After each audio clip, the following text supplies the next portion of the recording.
was Ishmael gone? And she said, he has gone to the field to hunt. And Abraham was still mounted up on the camel, for he would not get off to the ground, as he had sworn to his wife Sarah, that he would not get off from the camel.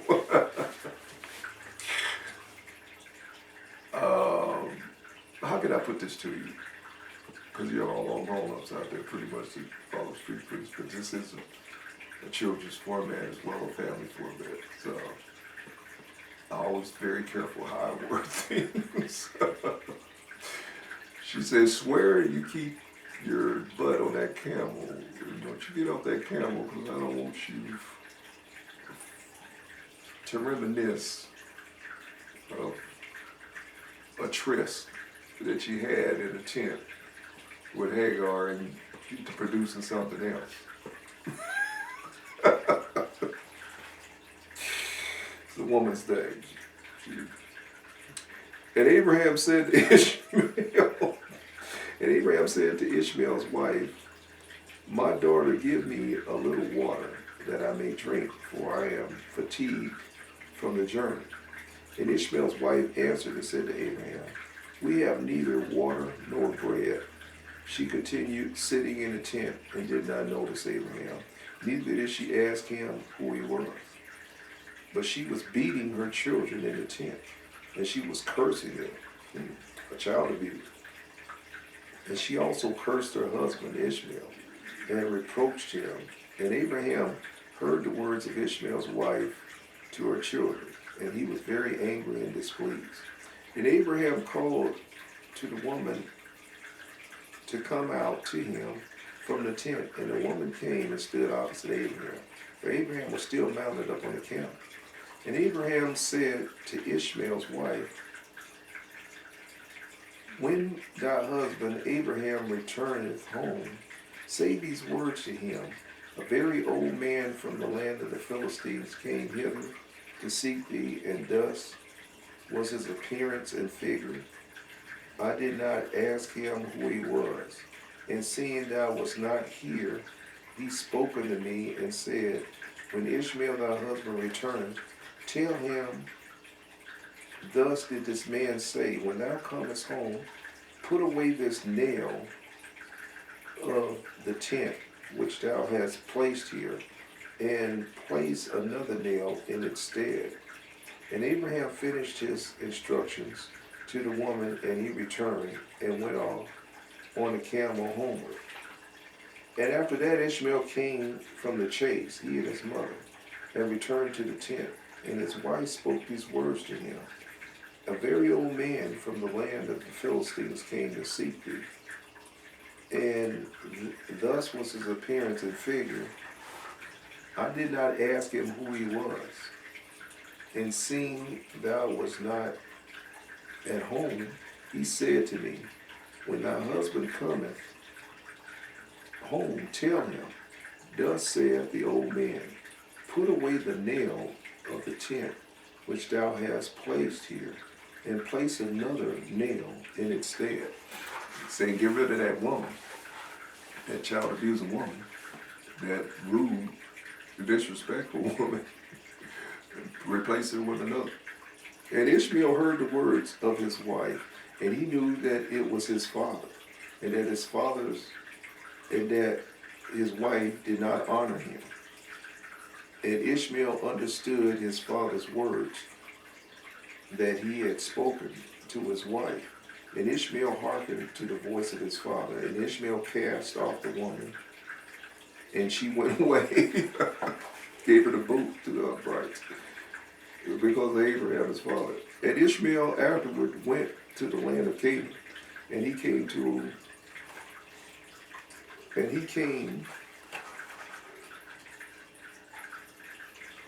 afterwards went to the land of Canaan, and he took another wife, and he brought her to his tent, to the place where he had then dwelt. And at the end of 3 years, Abraham said, I will go again and see Ishmael my son, for I have not seen him for a long time. And he rode up on his camel and went to the wilderness. And he reached the tent of Ishmael about noon. And he asked after Ishmael. And his wife came out of the tent And she said, He is not here, my lord, for he has gone to hunt in the fields and to feed the camels. And the woman said to Abraham, Turn in, my lord, into the tent, and eat a morsel of bread, for thy soul must be weary on account of the journey. And Abraham said to her, I will not stop, for I am in haste to continue my journey. But give me a little water to drink, for I have thirst. And the woman hastened and ran into the tent, and she brought out the water and bread to Abraham. And she placed before him, and she urged him to eat. And he ate and drank, and his heart was comforted, and he blessed his son Ishmael. And he finished his meal, and he blessed the Lord. And he said to Ishmael's wife, When Ishmael cometh home, say these words to him. A very old man from the land of the Philistines came hither, and asked after thee, and thou wast not here. And I brought him out bread and water, and he ate and drank, and his heart was comforted. And he spoke these words to me, When Ishmael thy husband cometh home, say unto him, The nail of the tent which thou hast is very good. Do not put it away from thy tent. This is a good woman you got. Make sure you keep her. She's a keeper. This woman's a keeper. The other one, she was a loser. But this is a keeper here. And he spoke these words to me, and when Ishmael thy husband cometh also, and Abraham finished the commanding of the woman, and he rode off to his home to the land of the Philistines. And when Ishmael came to his tent, his wife went forth to meet him with joy and a cheerful heart. And she said to him, An old man came here from the land of the Philistines, and thus was his appearance. And he asked after thee, and thou wast not here. So I brought out bread and water, and he ate and drank, and his heart was comforted.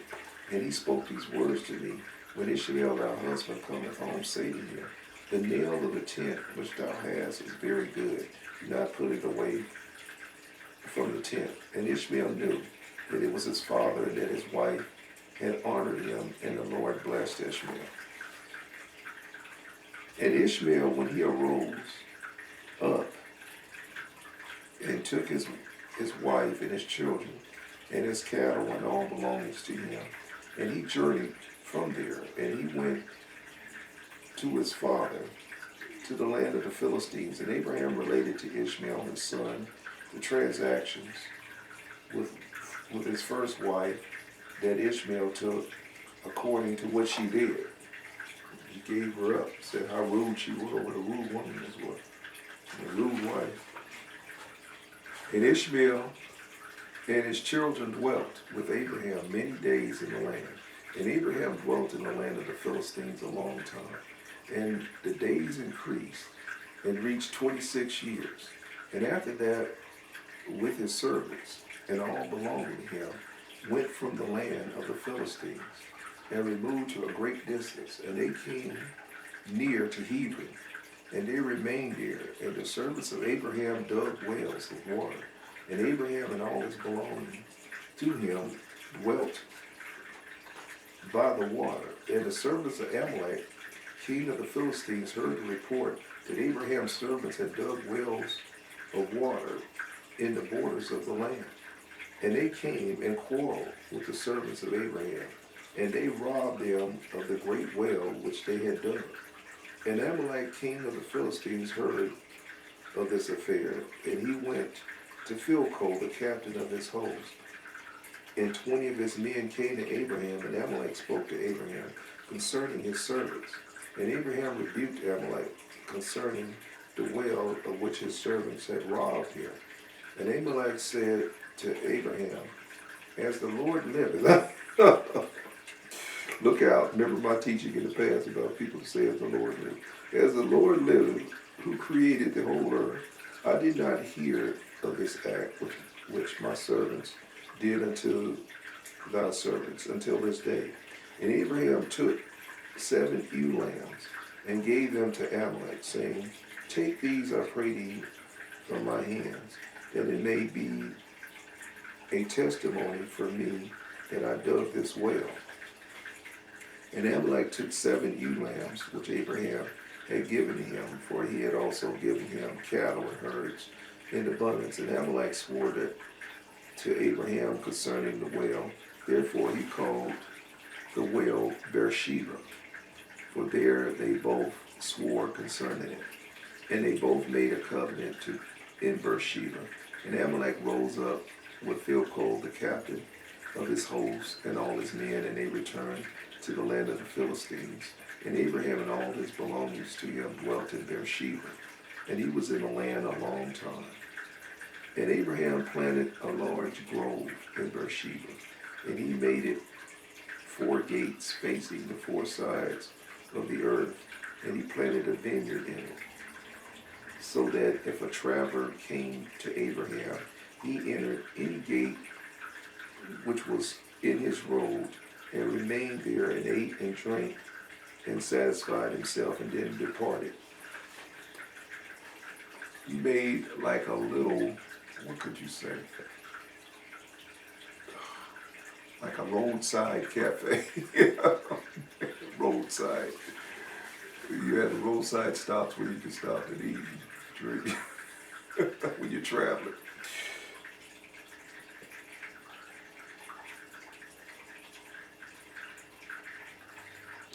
And the house of Abraham was always open to the sons of men that passed and repassed, and came daily to eat and drink in the house of Abraham. And any man who hungered and came to Abraham's house, and Abraham would give him bread, that he might eat and drink and be satisfied.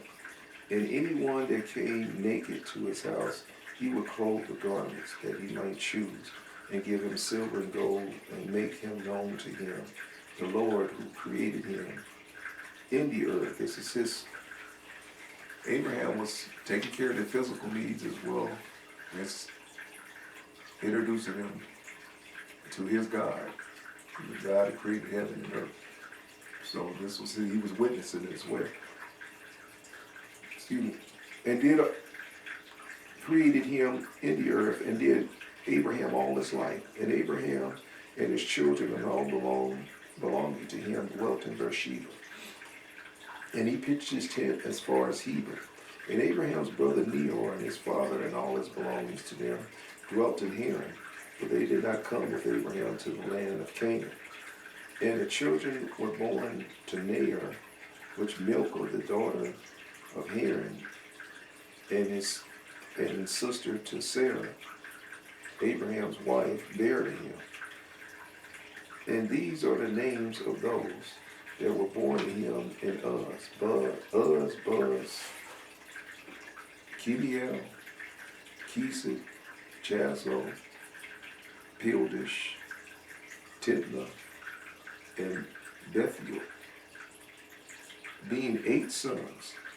These are the children of Milcah, which she bare to Nahor, Abraham's brother.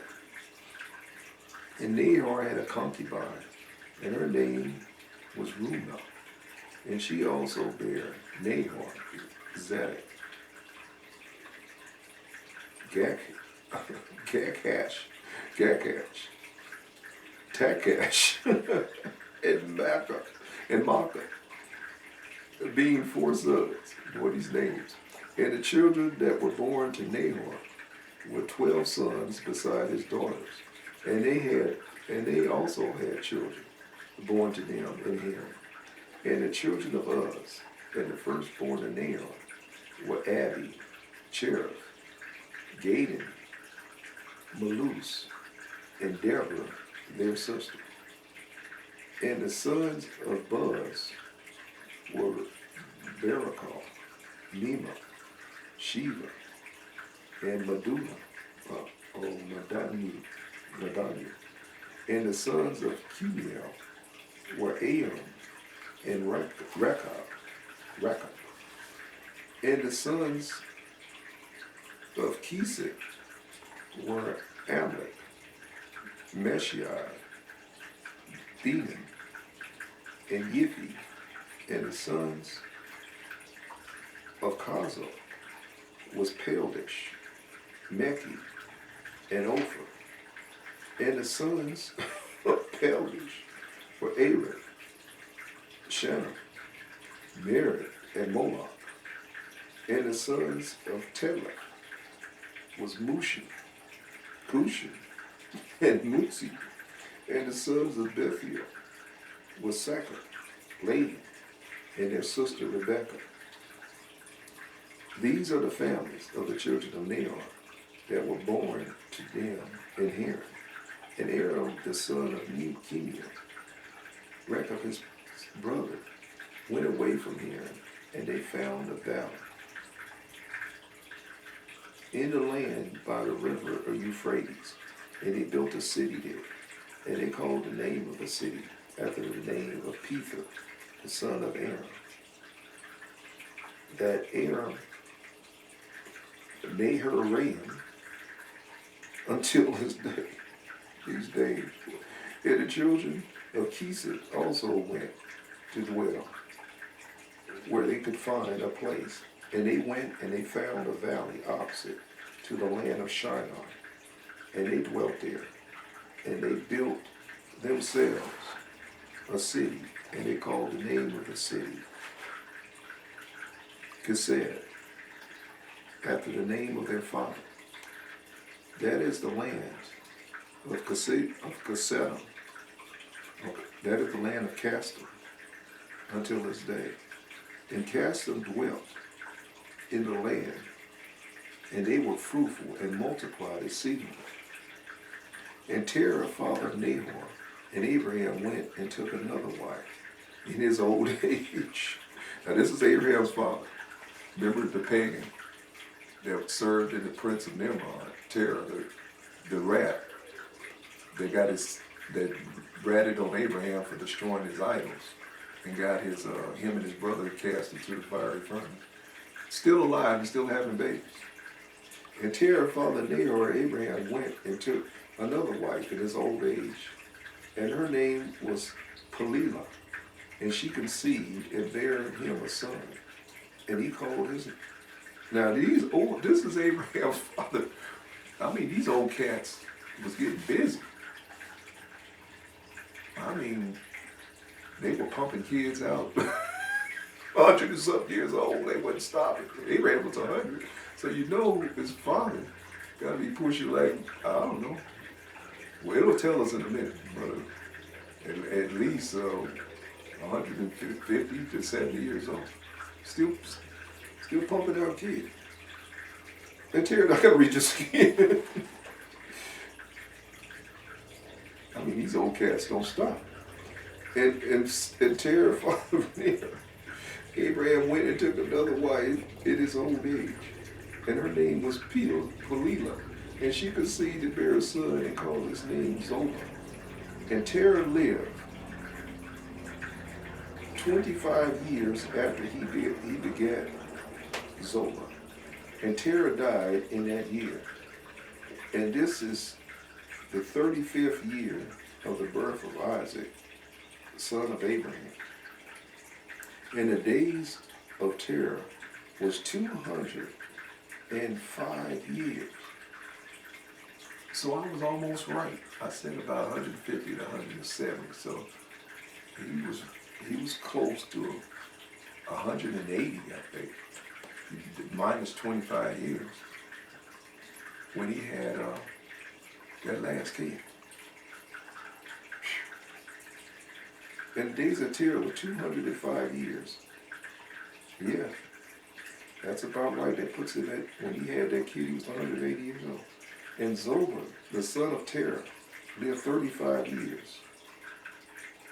And he begat Aram, and Achlas, and Mered. And Aram, the son of Zoba, son of Terah, had 3 wives, and he begat 12 sons, 3 daughters. And the Lord gave Aram, the son of Zoba, riches and possessions, and abundance of cattle and flock and herds. And the man increased greatly. And Aram, the son of Zoba, his brother and all his household journeyed from Haran, and they went to dwell where they should find a place, for their property was too great to remain in Haran, for they could not stop in Haran together with their brother, the children of Nimrod. And Aram, the son of Zola, went with his, now that's the baby, went with his brother, and they found a valley at a distance toward the eastern country, and they dwelt there. And they also built a city there, and they called the name thereof Aram, after the name of their eldest brother. That is Aram Zola to this day. And Isaac, the son of Abraham, was growing up in those days. And Abraham, his father, taught him the way of the Lord, to know the Lord. And the Lord was with him. And when Isaac was 37 years old, Ishmael, his brother, was going about with him in the tent.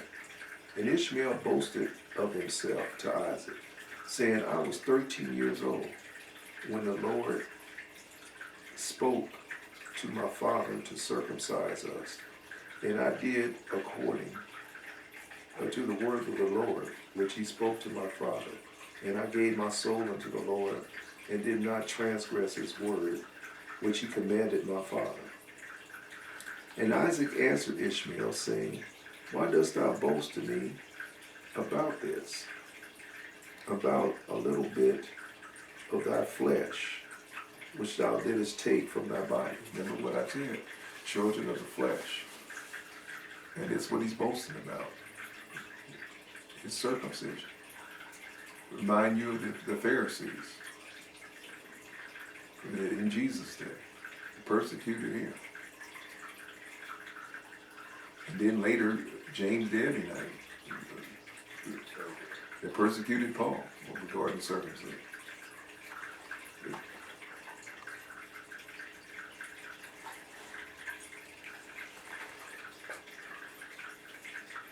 And Isaac answered Ishmael, saying, Why dost thou boast to me about the little bit of flesh which thou didst take from thy body, concerning which the Lord commanded thee? And the Lord liveth, and the God of my father Abraham, if the Lord should say unto my father, Take now thy son Isaac, and bring him up on an offering before me, I would not refrain, I would joyfully accede to it.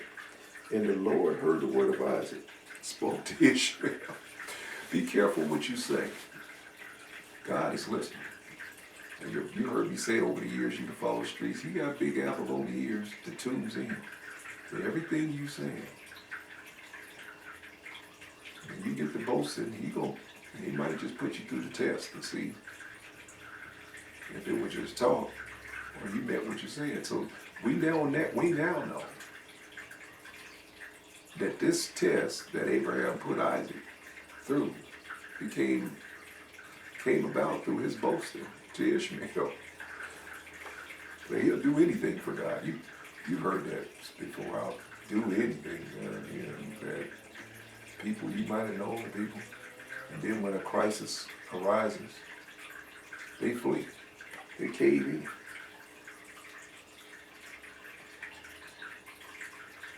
And the Lord heard the word of Isaac, spoke to Ishmael. And it seemed good in the sight of the Lord.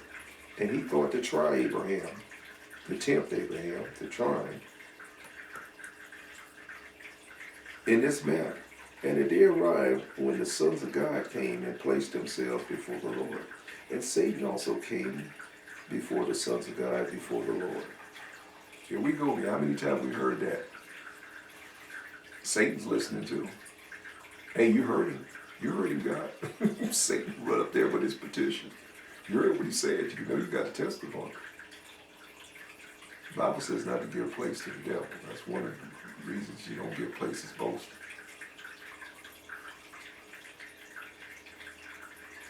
Peter, and remember Peter, I told him, at the rise and fall and rise of the Apostle Peter, about him boasting.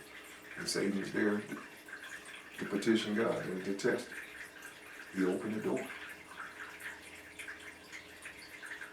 He said, though they slay me, I will not deny you. Christ said, you will deny me 3 times before the cold crows. Or you're going to deny me twice before the crows three times.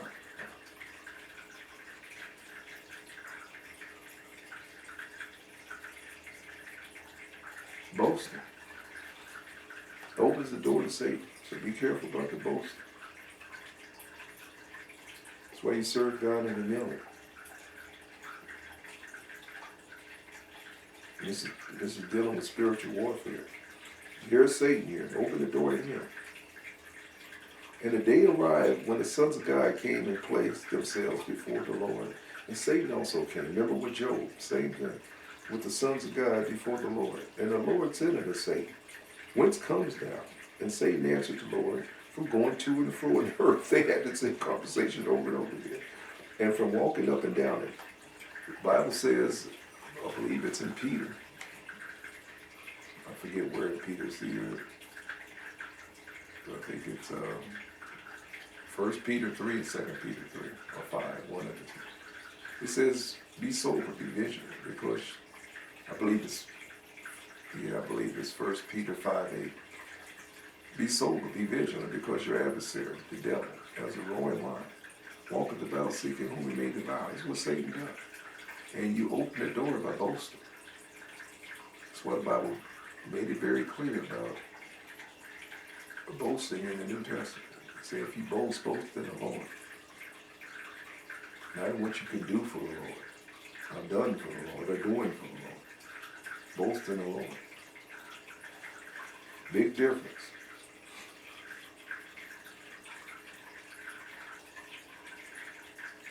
He opened the door. He opened the Pandora's box. And the Lord said unto Satan, what cometh thou? Satan answered the Lord and said, from going to and fro in the earth, and from walking up and down it, seeking whom he may devour. And the Lord said unto Satan, what is thy word to me concerning all the children of earth? And Satan answered the Lord and said, I have seen all the children of earth who serve thee, and remember thee when they require anything from thee. And when thou givest them the thing which thou require from thee, they sit at their case and forsake thee, and they remember thee no more. See, once they get cashed out by you, God, they don't remember you no more.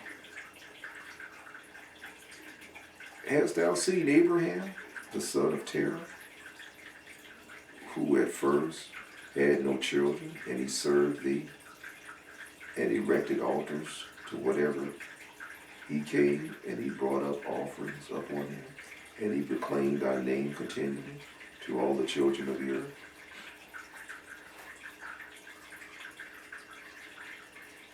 He testified of you, God, to all those that was around him.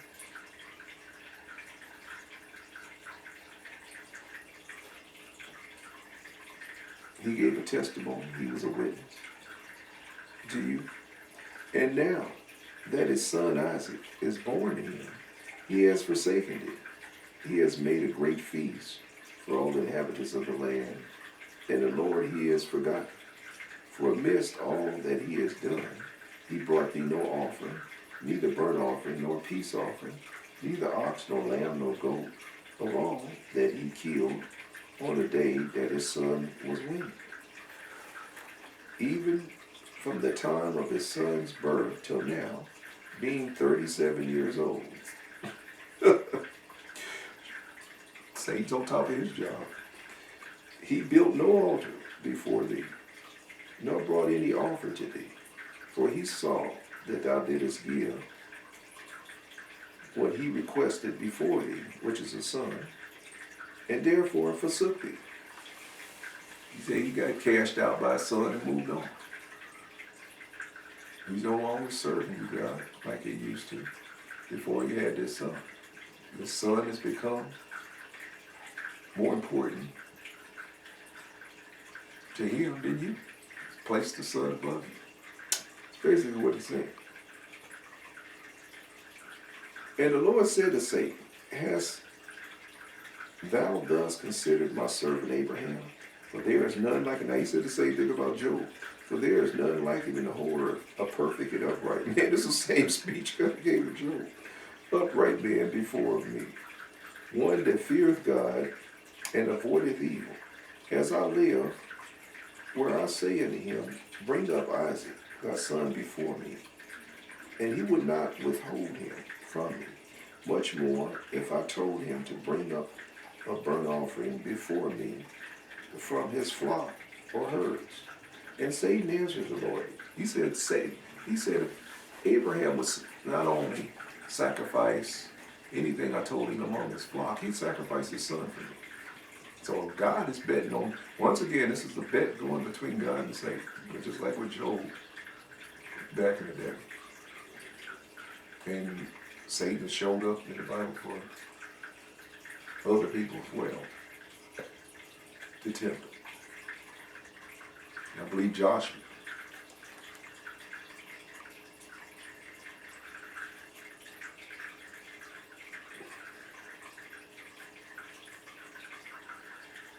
And Satan answered the Lord and said, Speak then now unto Abraham, as thou hast said, and thou wilt see whether he will not this day transgress and cast aside thy words. At the time the word of the Lord came to Abraham, and he said unto him, Abraham. And he said, Here I am. And he said unto him, Take now thy son. Now here's God. Watch how God rubs it in. And he said to him, Take now thy son, thy only son, whom thou lovest, even Isaac, and go to the land of Moriah, and offer him up there for a burnt offering. That's the same place Christ was crucified thousands of years later. And offer him up there for a burnt offering upon one of the mountains which shall be shown to thee. For there wilt thou see a cloud and the glory of the Lord. And Abraham said within himself, How shall I separate my son Isaac from Sarah his mother, in order to bring him up for a burnt offering before the Lord?